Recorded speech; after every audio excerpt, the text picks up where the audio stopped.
नमस्कार, morning prime में आप सभी दर्शकों का स्वागत करता हूं मैं राहुल सौमित्र। साथ की बड़ी बात में सबसे पहले देखेंगे टॉप न्यूज यानी हेडलाइंस।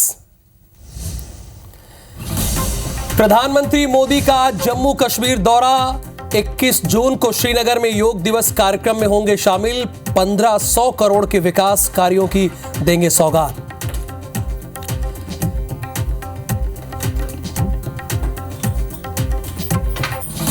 मोदी सरकार ने बढ़ाई 14 फसलों की एमएसपी। धान की एमएसपी 117 रुपए बढ़ी। छत्तीसगढ़ के कृषि मंत्री का बयान, किसानों को 3100 रुपए ही मिलेगा धान का दाम। साय कैबिनेट की बैठक में कई अहम फैसलों पर मुहर। बस्तर प्राधिकरण का होगा पुनर्गठन। छत्तीसगढ़ बेवरेज कॉर्पोरेशन खरीदेगी विदेशी शराब। अमरवाड़ा उपचुनाव के लिए आज कांग्रेस प्रत्याशी धीरेन्द्र शाह भरेंगे अपना नामांकन। रैली में पीसीसी चीफ जीतू पटवारी और उमंग सिंगार होंगे शामिल।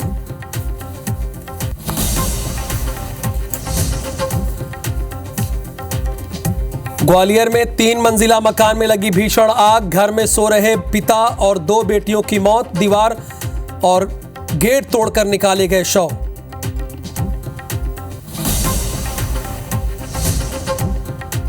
और तमिलनाडु में जहरीली शराब पीने से 25 लोगों की मौत। सीएम एमके स्टालिन ने जताया दुख, कहा आरोपी हो चुके हैं गिरफ्तार, अधिकारियों पर हुई है कार्रवाई।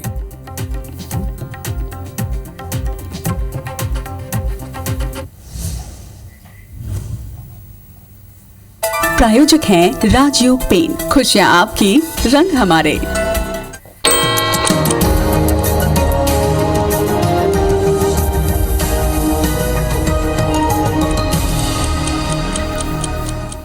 हेडलाइंस के बाद देखते हैं सुबह 7 बजे की 7 बड़ी खबरें। तो पहली बड़ी खबर यही है कि 18 जून को हुई यूजीसी नेट की परीक्षा रद्द कर दी गई। पता है किसने कराई थी? एनटीए ने। दूसरी खबर, कांग्रेस ने लोकसभा में मिली हार की वजह जानने के लिए एक कमेटी बनाई। तीसरी बड़ी खबर, धान समेत 14 खरीफ फसलों की एमएसपी केंद्र सरकार ने बढ़ाई है। चौथी बड़ी खबर, रियासी हमले में आतंकियों की मदद करने वाला गिरफ्तार हुआ है। पांचवी बड़ी खबर, रूस और उत्तर कोरिया के बीच नई डिफेंस डील हुई है। छठवीं बड़ी खबर, गर्मी से 645 हज यात्रियों की मौत, 68 भारतीय होने की खबर भी है। और सातवीं बड़ी खबर, T20 वर्ल्ड कप में आज सुपर 8 में भारत बनाम अफगानिस्तान का होगा महामुकाबला। तो अब खबरें विस्तार से होंगी। ग्वालियर से खबर है, 3 मंजिला मकान में भीषण आग लग गई है। घर में सो रहे पिता और 2 बेटियों की मौत हुई है। घटना के दौरान घर के अंदर फंसे थे तीनों। जब ये घटना हुई तो तीनों फंसे थे। दीवार और गेट को तोड़कर इन्हें निकाला गया। इनके शव को दीवार को तोड़कर निकाला गया, यानी शॉर्ट सर्किट के कारण आग लगी है, ऐसी आशंका है। बहोड़ापुर थाना क्षेत्र के कैलाश नगर की यह घटना बताई जा रही है। शॉर्ट सर्किट की वजह से यह हादसा हुआ, जो तस्वीरों में हम आपको दिखा भी रहे हैं। एसडीआरएफ की टीम मौके पर पहुंची थी। सोचिए, घर में उस वक्त ये सो रहे थे जब ये भीषण हादसा हुआ। 3 मंजिला मकान में भीषण आग लग गई। घर में सो रहे पिता और 2 बेटियों की मौत हो गई। घटना के दौरान घर के अंदर ये तीनों फंसे रह गए। अब सोचिए, जब ये तीनों रात में सोने के लिए गए होंगे तो अगले दिन का प्लान बनाए होंगे कि क्या करना है, कहाँ जाना है, उसकी तैयारी इन सभी ने की होगी।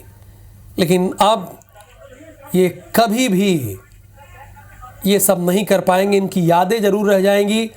और ये दुखद हुई खबर कैसे, दुखद घटना हुई कैसे, असल में यही बताने के लिए तो हमने अर्ली मॉर्निंग महेंद्र कुशवाहा को लाइव जोड़ा है। ग्वालियर से हमारे संवाददाता है, आपको दिख भी रहे होंगे वो।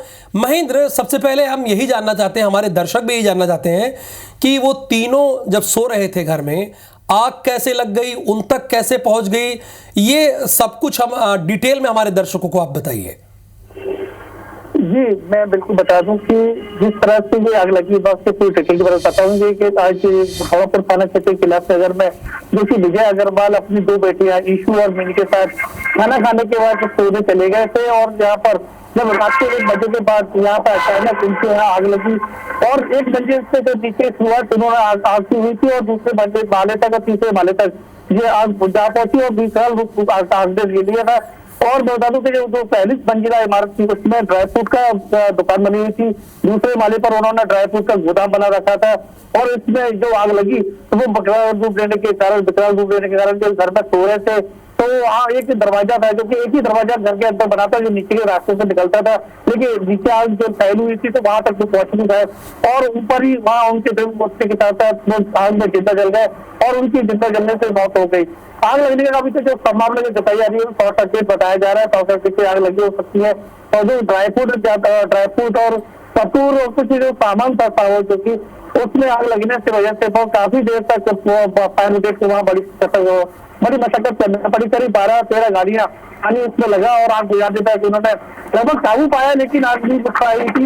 लेकिन आज जो आग था आपको आग लगातार लगती है उसको देखने के बाद पुलिस ने SDRF और जो अपने नगर निगम एयरफोर्स के वाला अधिकारी मौके पर पहुंचे। SDRF की 13 सदस्यीय टीम जो आई थी उन्होंने बड़ी मशक्कत की, दीवार को तोड़ा और दीवार तोड़ने के बाद जो उसके पिता थे विजय को वहां से दीवार तोड़कर उनको बाहर निकाला और जो 2 बेटियां थी जो तीसरे माले पर थी वहां के दरवाजे को तोड़कर अलमारी हटाई और उन दोनों को बेटियों को बाहर निकाला। तीनों को एम्बुलेंस में से तीनों को अस्पताल पहुंचाया जहाँ पर डॉक्टरों ने बड़ा कोशिश कर दिया है और साथ ही पुलिस का मानना है कि जो आग है वो किस तरफ लगी उसको लेकर अब तक तस्दीक की जाएगी और फिलहाल पुलिस का कहना है कि आग बुझने के बाद ही इस बात का पता चल सकेगा कि किस कारण से इस आग लगी थी। बिल्कुल सही बात है, जब तक आग पर पूरी तरह से काबू नहीं पाया जाएगा तब तक पुलिस भला ये कैसे बताएगी कि क्या वजह रही है। लेकिन सावधानी आप सभी को बरतनी चाहिए और सावधानी नहीं बरतेंगे तो ऐसे हादसे आपके साथ भी हो सकते हैं। शॉर्ट सर्किट एक वजह फौरी तौर पर जो बाहर से आशंका जताई जा रही है, अनुमान लगाया जा रहा है, वो इसी की है। अब अपने दर्शकों को सीधे तमिलनाडु लिए चलेंगे। तमिलनाडु से एक बड़ी अहम खबर है, यहां पर मिलावटी शराब पीने से 1-2 नहीं 25 लोगों की मौत हुई है। कई लोगों को हॉस्पिटल में एडमिट कराया गया है। पुलिस ने 200 लीटर शराब के साथ एक को गिरफ्तार किया गया है। कल्लाकुरिची जिला है, यहां पर मिलावटी शराब मिल रही थी। CM MK स्टालिन ने सोशल मीडिया पर पोस्ट किया है, लोगों की मौत की खबर से स्तब्ध हूं। अरे CM साहब आप स्तब्ध तो हैं, लेकिन आपके रहते हुए मिलावटी शराब कैसे बिक रही थी? स्तब्ध रहने से क्या होगा? 25 लोगों की जान चली गई। मामले में आरोपियों को गिरफ्तार किया गया, दोषी अधिकारियों पर कार्रवाई की गई। और इस खबर में एक सबक है, जब वहां पर लिखा रहता है, जब आप बोतल लेते होंगे, मदिरा पीना स्वास्थ्य के लिए हानिकारक है, बड़े बड़े में लिखा है, फिर भी पीना है, मत पीजिए ना। लेकिन इसमें गलती सरकार की भी है क्योंकि उनकी वजह से इन लोगों की जान गई। कैसे मिलावटी शराब बिक सकती है, ये भी तो वजह है। मिलावटी शराब कैसे बिक रही है? आबकारी टीम है, पुलिस की टीम है, क्या बिना उनको बताए ये सब कुछ हो रहा था? उन्हें पता तो जरूर होगा। –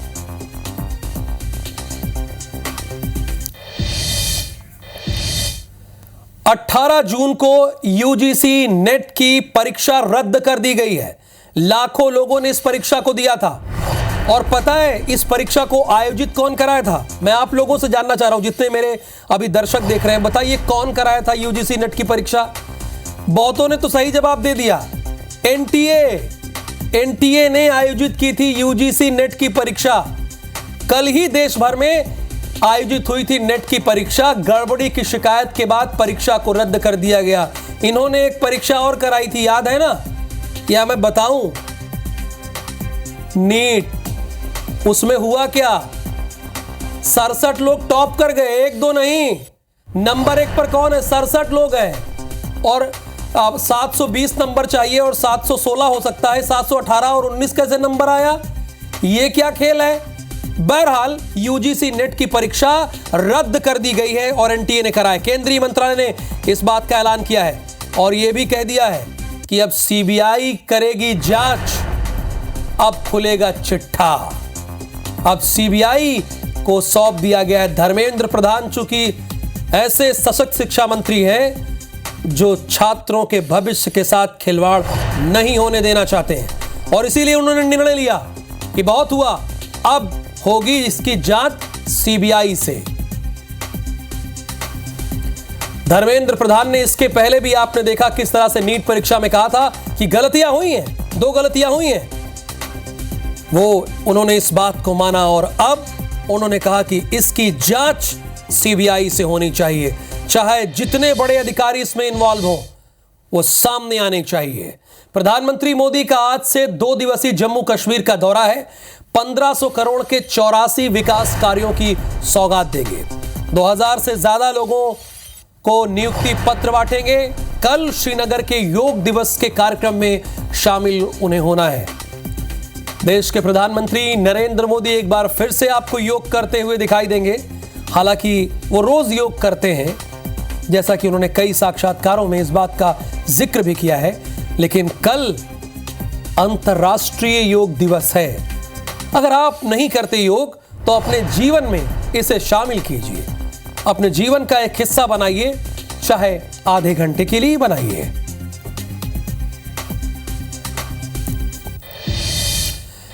छिंदवाड़ा से खबर यह है कि अमरवाड़ा में कांग्रेस का आज शक्ति प्रदर्शन है। प्रत्याशी धीरेन्द्र शाह आज अपना नामांकन दाखिल करेंगे। पीसीसी चीफ जीतू पटवारी मौजूद रहेंगे, नेता प्रतिपक्ष उमंग सिंगार मौजूद रहेंगे और महाकौशल के विधायक भी इसमें शामिल होंगे।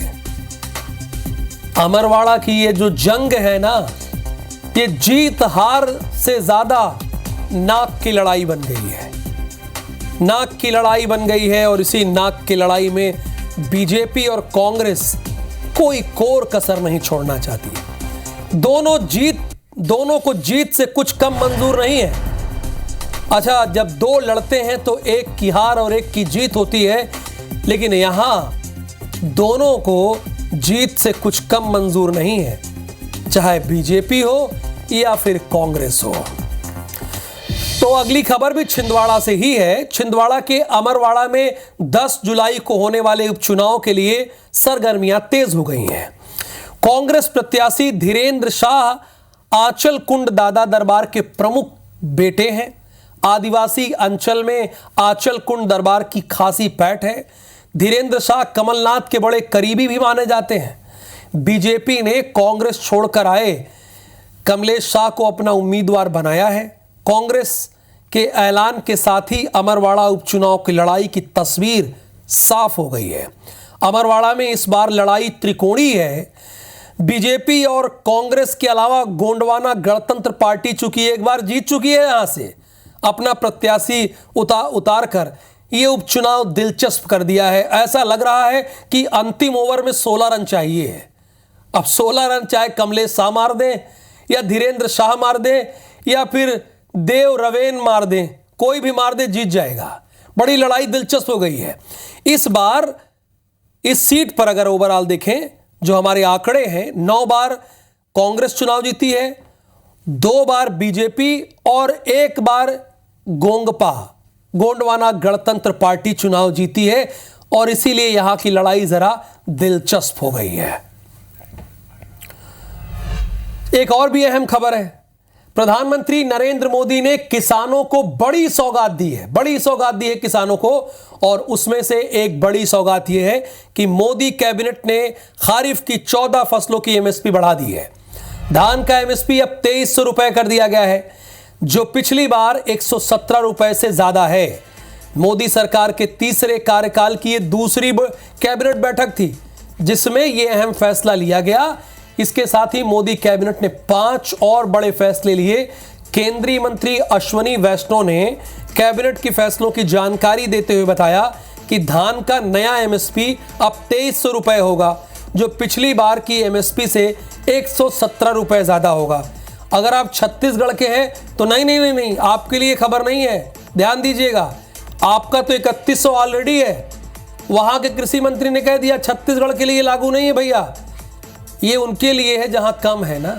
उत्तर प्रदेश हो गया, मध्य प्रदेश हो गया, आपके यहां तो 3100 है, ये कृषि मंत्री ने कहा है।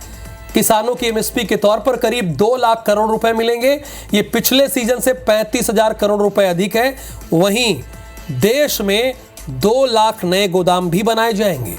इसके अलावा कैबिनेट ने महाराष्ट्र में 76,000 करोड़ रुपए की वधावन बंदरगाह परियोजना को मंजूरी दी है। यह सबसे बड़ा बंदरगाह बनेगा मुंबई में। यह पोर्ट दुनिया के शीर्ष बंदरगाहों में एक होगा, यानी दुनिया के मैं बात कर रहा हूं 10 में से एक होगा। कैबिनेट ने गुजरात, तमिलनाडु में 7,453 करोड़ रुपए की 1 गीगावाट पवन ऊर्जा परियोजनाओं की मंजूरी दी है। साथ ही वाराणसी हवाई अड्डे के विकास के लिए तकरीबन 2,870 करोड़ रुपए के प्रस्ताव की मंजूरी दी है। अब जो मोदी कैबिनेट की बैठक में फैसला लिया वो बताना मेरा कर्तव्य है। देश की सरकार क्या कर रही है, कैबिनेट की मीटिंग में क्या हो रहा है, वो मैंने आपको बता दिया। अब चलते हैं आगे, लेकिन पहले बात सुन लीजिए। खरीफ सीजन स्टार्ट हो रहा है। खरीफ सीजन के लिए 14 क्रॉप्स पे मिनिमम सपोर्ट प्राइस आज कैबिनेट ने अप्रूव किया है। धान का नया एमएसपी, पैडी का नया एमएसपी खरीफ के लिए 2,300 रुपीज डिक्लेयर किया गया है, which is 117 rupees increment over the previous MSP. प्रधानमंत्री श्री नरेंद्र मोदी जी और सरकार का हमेशा एक स्पेशल फोकस रहता है, ये इसको दर्शाता है।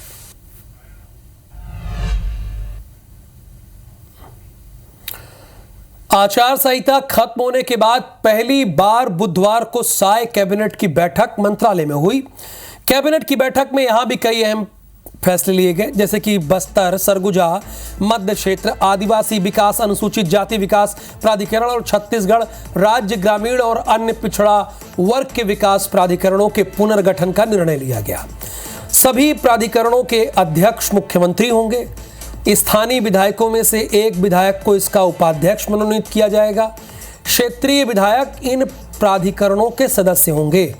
कैबिनेट ने यह भी फैसला लिया है कि छत्तीसगढ़ बेवरेज कॉरपोरेशन अब विदेशी मदिरा खरीदेगी। इससे पहले विदेशी मदिरा की खरीदी लाइसेंसधारियों की ओर से की जाती थी। वहीं पीडीएस के लिए चना खरीदी का भी फैसला लिया गया है। साथ ही उच्च शिक्षा विभाग में अतिथि व्याख्याताओं की भर्ती नीति 2024 का अनुमोदन भी कैबिनेट ने किया है। इसके अतिरिक्त मुख्यमंत्री स्वेच्छानुदान मद से 14,369 व्यक्तियों और संस्थाओं को 19,37,93,000 रुपए की स्वीकृत राशि का अनुमोदन भी कैबिनेट की ओर से किया गया है। ये डाटा आपको विस्तार से संबंधित विभाग बताएगा। आज नीति का हमने अनुमोदन किया है। आने वाले समय में हमारी सरकार हर तरह से भर्ती का सिलसिला प्रारंभ करेगी। हम सब ने अपने अपने विभागों में जो पदोन्नति के पद है, जो रिक्त पद है, उसके लिए काम करना प्रारंभ किया है और आने वाले समय में तेज गति से भर्तियां होंगी और नौजवानों के सपनों को साकार करने के लिए भी योजना बनाकर हम काम करने वाले हैं। दिल्ली दौरे पर सीएम डॉक्टर मोहन यादव हैं, ये तो आप जान ही रहे हैं। केंद्रीय गृह मंत्री अमित शाह से उन्होंने मुलाकात की है। केंद्रीय मंत्री मनोहर लाल से भी उन्होंने मुलाकात की है। केंद्रीय मंत्री भूपेंद्र यादव से भी उन्होंने मुलाकात की है। ये 3 मुलाकातें हुई हैं और तीनों कैबिनेट मिनिस्टर हैं। ये भूपेंद्र यादव अलवर से चुनाव जीत कर आए हैं और मंत्री हैं, केंद्रीय मंत्री हैं। और ये देश के गृह मंत्री अमित शाह से उनके आवास पर यानी 6A कृष्णा मेनन मार्ग पर मुलाकात हुई है। और ये मनोहर लाल हैं, हरियाणा के पूर्व मुख्यमंत्री रहे और अभी केंद्र में मंत्री हैं। और ये भूपेंद्र यादव। भोपाल से खबर यह है कि 2 आईएएस अधिकारियों के तबादले किए गए हैं। सीएम कार्यालय अपर सचिव प्रीति मैथिल का तबादला हुआ है और श्रम विभाग की अपर सचिव यानी श्रम विभाग की अपर सचिव बनी है प्रीति मैथिल। श्रम विभाग के उप सचिव वीरेंद्र कुमार का भी तबादला हो गया है। वीरेंद्र को नवीन एवं नवीनीकरण ऊर्जा विभाग भेज दिया गया। बड़ी जिम्मेदारी दी गई है। श्रम विभाग की अपर सचिव बनी है प्रीति मैथिल। यह अपर सचिव बनी है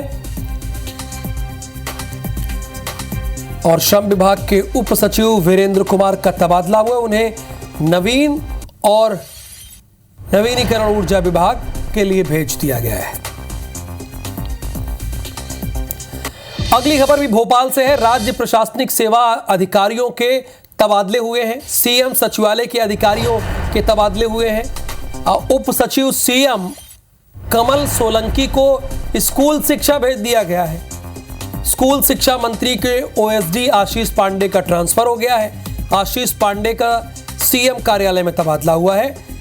श्रीलेखा श्रोतीय को अवर सचिव सीएम बनाया गया है। आशुतोष गोस्वामी को अवर सचिव सीएम कार्यालय की जिम्मेदारी दी गई है।